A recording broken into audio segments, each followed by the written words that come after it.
মানে সোনাই এলাকাতে অনেক জায়গায় আপনি এইরকম মানে গরিব দুস্থ মানুষের সঙ্গে দাঁড়াচ্ছেন, আমি তাকে দেখছি।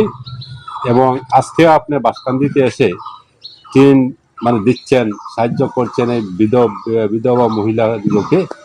মানে আপনি কি সোনাই বিধানসভায় মানে জিততে পারবেন আগামী 26 নির্বাচনে?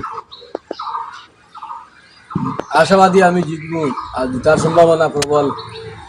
100% আমার জয়ের সম্ভাবনা আছে।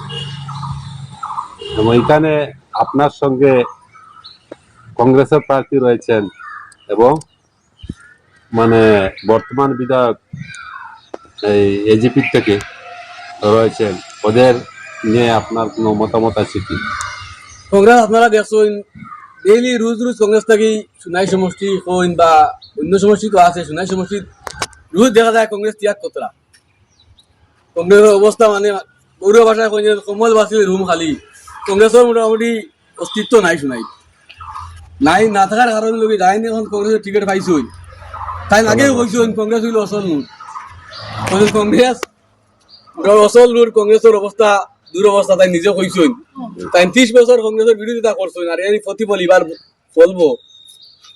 1991 ইংরেজিতে কংগ্রেস শিখানো আব্দুল রব লস্কর 7,000 ভোট পাইছিল, এবার হলো 5-7,000 ভোট পাইয়া কংগ্রেস অবস্থা ওরকম থাকবো। কংগ্রেসের অস্তিত্ব নাই সোনাই সমষ্টির। যারা সংগঠন করছে যারা সংগঠন ছাড়িয়া কংগ্রেস ছাড়িয়া সরে গেছেন। আর বর্তমান বিধায়কের অবস্থা? বর্তমান বিধায়কের অবস্থা তাই গত ইলেকশনও কৌমর দুয়াই দিছইন, মিত্র দুটোর বিরোধিতা করছেন। এইবার আবার মিত্র দুটোর প্রশংসা করতরা, আর কংগ্রেস তান পুনা দলের বিরোধিতা করতরা। মানুষ এটা বুঝতে পারতরা যার লাগি তান বাহতাবাদী মানুষের বুঠারে মানত না। তাই বর্তমানে প্রত্যেক জায়গা কইতরা আসামও মাত্র সংখ্যালঘুর 22 MLA দিতিবা। আর গত ইলেকশন তাই সেনে কইলা না ইউডিএফ মাত্র 13-14টা সিট পাই, কথা তাই কইছিন না। খালি ইউডিএফর দুয়াই দিয়া তাই দিতিছই না। এইবার কইতরা সংখ্যালঘুর মাত্র 22 MLA হইবা কইয়া তাই মিত্রগুলোর লগে গেছই। বুটারে তান বাহতাবাদী বুঝছেন, তাই মোটামুটি 5 থেকে 6,000 ভোট পাইবা। তারা দুইজনে তৃতীয় চতুর্থ স্থানও থাকিয়া কন্টেস্ট করবা। এসনে পাইবা 7,000 আর এসনে 5,000। আর এজিপি এখানে 2011 তো 5,000 পাইছে, রশিদ মজুমদার আসলে এজিপির ক্যান্ডিডেট। আর 2006 আমিনুল লস্কর আসলে এজিপি ক্যান্ডিডেট, তাই না পাইছেন 5,000।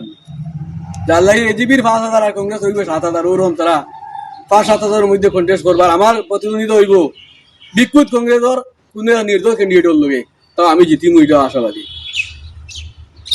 আপনার সঙ্গে এই সোনাই বিধানসভায় নির্দল প্রার্থী রয়েছেন? নির্দল অন্য কেউ প্রতিদ্বন্দ্বিতা করবো, নতুন কেউ। পুরানো এরা তারা 3 থাকবা।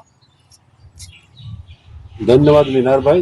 মানে 26 নির্বাচনে সোনাই মানে অনেক প্রার্থীদের নিয়ে আপনি যা বলছেন আমরা শুনেছি, তাই আপনাকে ধন্যবাদ জানিয়ে আজকে মানে এটা শেষ করলাম।